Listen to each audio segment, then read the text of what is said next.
diabète, une véritable menace pour la santé publique en Afrique. En 2017, 300 000 personnes en sont mortes sur le continent et selon l'Organisation mondiale de la santé, 41 millions de personnes seront confrontées à la maladie en 2045. Et puis les Chiliens portent les marques indélébiles des troubles dans le pays. Un mouvement de protestation au Chili a conduit le pouvoir à décréter l'état d'urgence dans plusieurs régions. Bonsoir et bienvenue dans le 19h. Le taux de prévalence du diabète en Côte d'Ivoire en fin 2017 est passé de plus de 5% à plus de 6%, soit plus de 700 000 personnes touchées par la maladie. Et près de la moitié des décès dus à l'hyperglycémie surviennent avant l'âge de 70 ans. L'OMS prévoit qu'en 2030, le diabète sera la 7e cause de décès dans le monde. Le Lions Club a donné une conférence à l'intention des élèves en vue de les sensibiliser sur les causes, les conséquences et les moyens de prévention du diabète. Le reportage de nous, Sangari. Incurable, voire mortel, le diabète est causé par un manque ou un défaut d'utilisation d'une hormone appelée insuline. Une insuline produite par le pancréas. Chaque 14 novembre est une occasion pour sensibiliser sur les facteurs de risque de cette pathologie considérée comme un véritable problème de santé publique. Lions Club Abidjan Strelizia, club service qui œuvre au bien-être des couches défavorisées, n'est pas resté en marge de cette sensibilisation. En Côte d'Ivoire, plus de 70% de la population est constituée de jeunes. Donc face à cela, il faut aller vers eux pour pouvoir mieux les informer, ce qu'on appelle la médecine préventive. D'un autre côté, il faut savoir que sur 4 personnes diabétiques, seulement 3 connaissent leur taux de glycémie.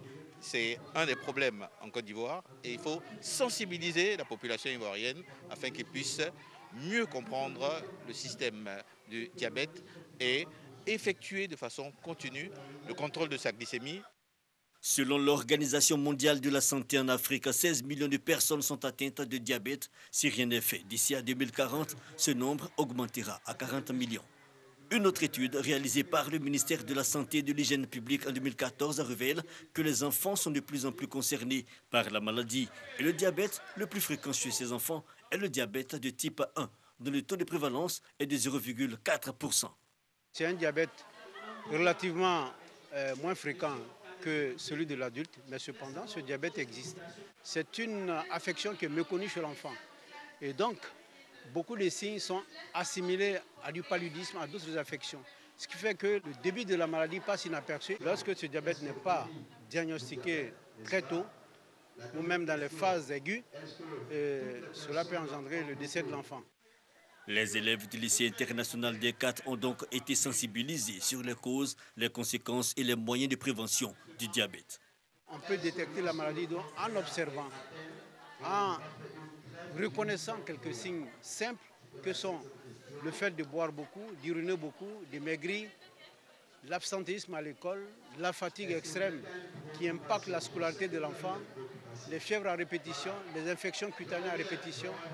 Tous ces éléments sont des éléments qui doivent attirer l'attention. Très satisfaite d'avoir appris, de pouvoir en fait sensibiliser mes autres amis en fait, qui n'ont pas été là à cette conférence-là et c'est un bonheur. Une fois que les enfants sont avertis, eux-mêmes peuvent, dans les échanges avec leurs parents, les sensibiliser. Et c'est ainsi que nous ferons en sorte que les enfants qui sont ici restent la plupart du temps en bonne santé parce qu'ils auront été informés. Un diabète mal suivi et pas bien traité peut conduire à la perte de la vue, à l'amputation, aux complications cardiovasculaires et aussi à l'insuffisance rénale. Le 1er juillet 2020, la zone de libre-échange continentale africaine deviendra une réalité. Ce marché unique va réunir 55 pays et plus de 1 milliard d'habitants. Les États vont abolir graduellement sur 5 ans les droits de douane sur 90% des marchandises. Selon la Commission économique Afrique de l'ONU, cette libéralisation devrait augmenter les échanges intra-africains de plus de 50% à cette échéance. En Côte d'Ivoire, le comité national a rencontré les commerçants et opérateur économique de San Pedro dans le sud-ouest du pays pour échanger sur la question de sa mise en œuvre. Le reportage de Sam Conan.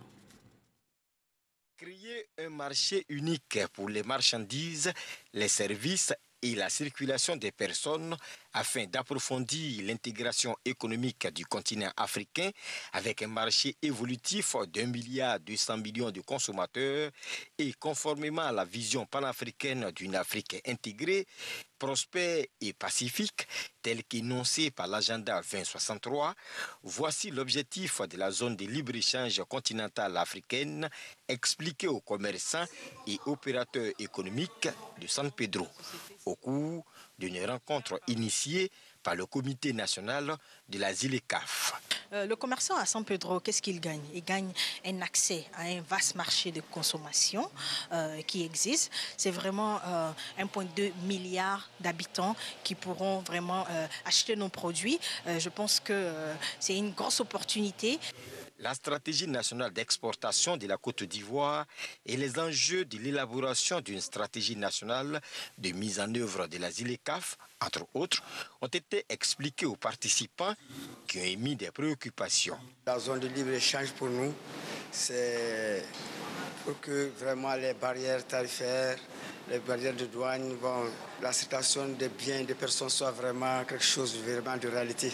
Bon, le libre-échange, nous voulons, quand tu auras le temps de venir chez moi, d'avoir le privilège aussi d'aller chez vous, d'avoir un échange équitable. Des préoccupations qui seront prises en compte au cours d'un séminaire de validation du document final de la stratégie de mise en œuvre de la zone de libre-échange continentale africaine prévue en début du mois de décembre prochain. Plus de 61 000 personnes sont entrées clandestinement en Italie en 2018, soit une hausse de 40% par rapport à 2016. Ces personnes sont pour la majorité des Africains et ces personnes sont à la recherche d'un Eldorado. Elles finissent par déchanter bien souvent après ou pour les moins chanceuses perdent la vie lors du voyage. L'association Afrique Terre d'Avenir propose une solution à ce fléau, la mobilisation communautaire. Evendri, ex-migrant, témoigne de sa récente vie d'expatrié clandestin. Une fois arrivé au Koweït là-bas, j'étais devenu un esclave. Un esclave, pourquoi? Parce que selon mon employeur, il a si bien dit que j'ai été acheté à 450 dinars, 800 000 francs CFA. J'étais dans le désert, je me suis retrouvé en ville, je deviens un homme sans papier parce que mon passeport était bloqué.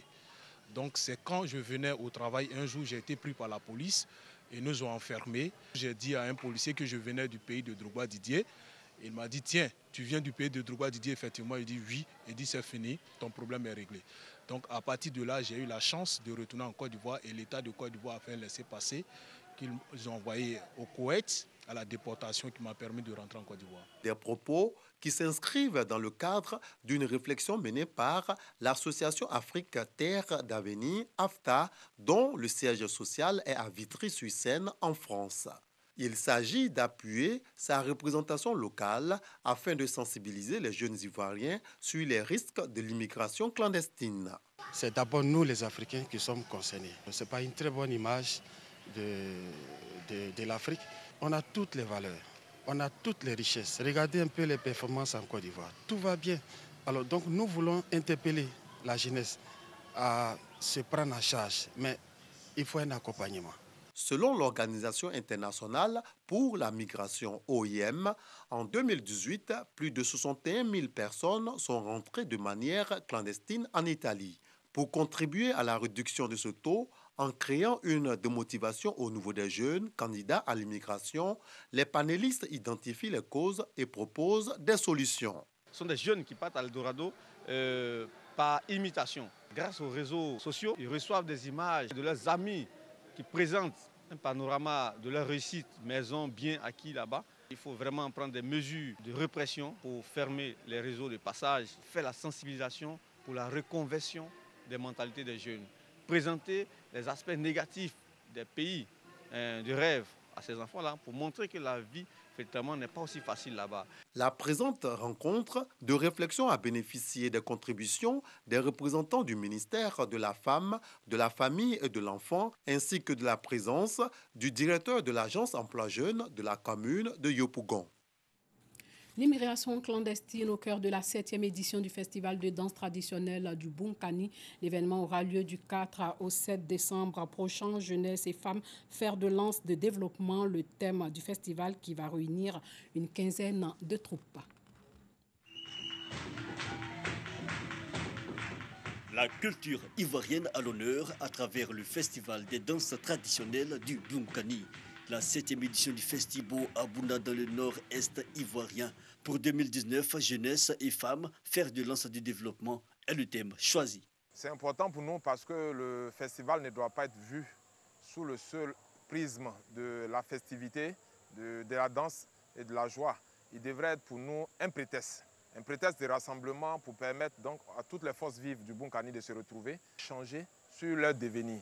Un festival pour pérenniser les arts de la scène, le costume, la gastronomie et les pratiques culturelles et culturelles des peuples de l'Est et du Nord ivoirien.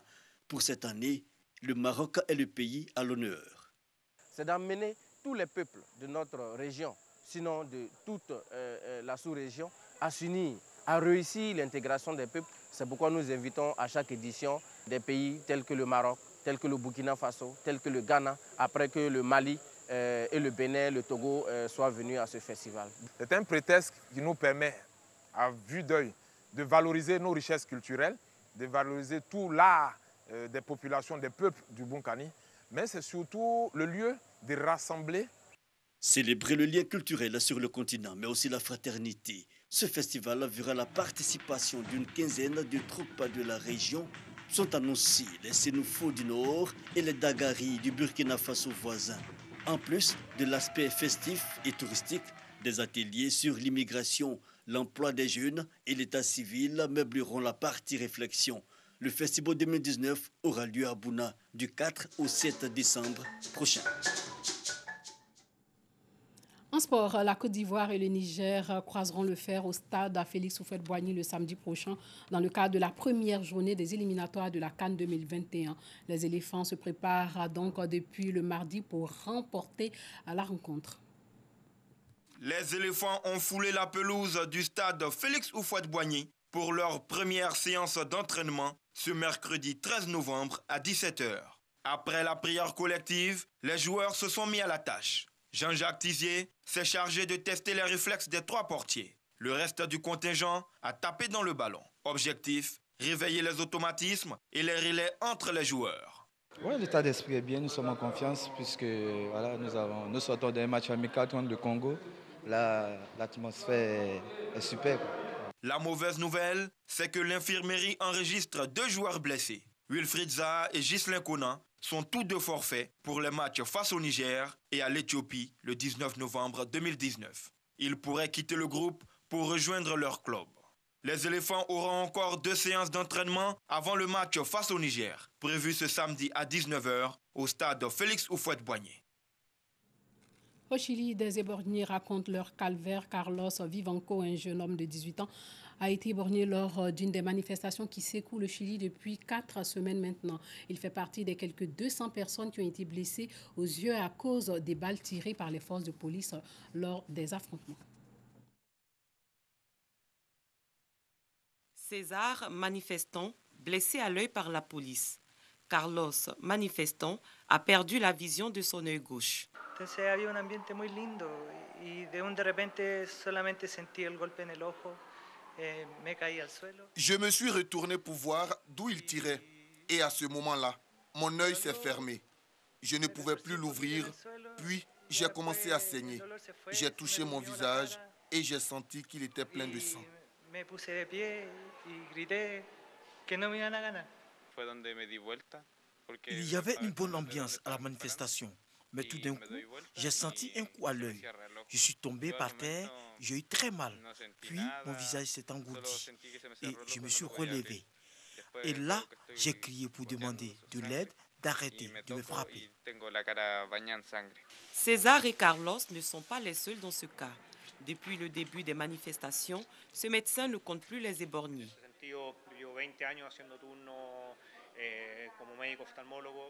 Je suis ophtalmologiste depuis 20 ans.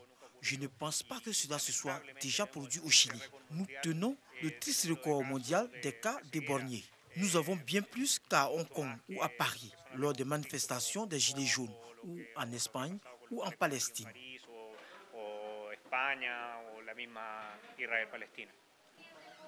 Près de 200 personnes ont été blessées à l'œil depuis le début des manifestations il y a un mois. La mobilisation de la rue ne faiblit pas pour autant. C'est la fin de ce journal. Merci de nous avoir suivis.